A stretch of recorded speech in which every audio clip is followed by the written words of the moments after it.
నమస్తే సత్యదేవాయ నమః. ఈవేళ మేము అన్నవరంలో ఉన్న సత్యదేవ అన్నదాన సత్రం నిత్యానాదన బ్రాహ్మణ సత్రంకి వచ్చామండి.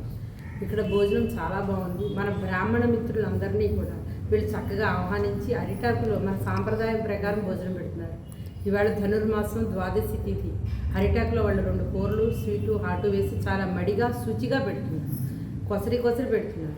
అలా అని చెప్పేసి తవరేయడం అది ఏమీ లేదు, చాలా పెడుతున్నారు, బాగా పెడుతున్నారు. నేను ఇక్కడ 89లో చాలా చిన్నప్పుడు వచ్చానండి.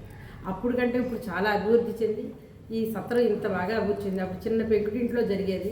ఇప్పుడు నాగపట్ల కామేశ్వర శర్మ గారు చాలా దీన్ని డెవలప్ చేసి ఇక్కడ రోజు సాయంకాలం దాకా 4 గంటల దాకా పొద్దున్న 11 దగ్గర నుంచి భోజనాలు పెడుతున్నారు.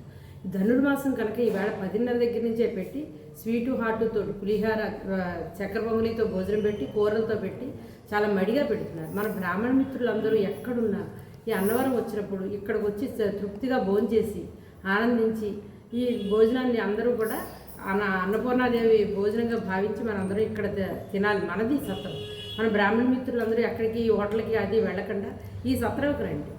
ఈ సత్రంకి వచ్చి మనం తోచింది సాయం చేయగలిగితే చేయాలి. శ్రమదానం వచ్చి ఇంకో దానం వచ్చి ఏదైనా చేయగలిగితే చేయడం, లేకపోతే లేదు. చేసినా చేయకపోయినా ఇక్కడికి వచ్చి అందరూ భోజనం తృప్తిగా చేస్తే ఈ అన్నదానం చేసిన వాళ్ళందరికీ కూడా మన దీవెనలు వాళ్ళకి పెడతాయి. ఇంత బాగా నిర్వహిస్తున్న కామేశ్వర శర్మ గారు చాలా బాగా చేస్తున్నారు.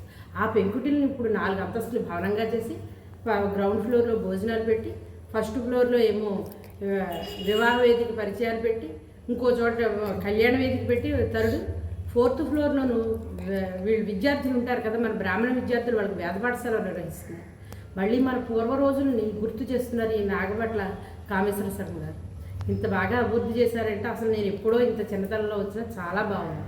ఇది అందరూ కూడా సబ్స్క్రైబ్ చేసుకుని ఈ యొక్క ఛానల్ చూసి మన భోజనాలన్నీ ఎలా ఉన్నాయి, అన్నవరం వస్తే మనకి అమ్మ బయట తినాలనే బాధ లేకుండా చాలా బాగుంది. ఇది చూసి మీరు అందరూ కూడా ఇక్కడికి రండి.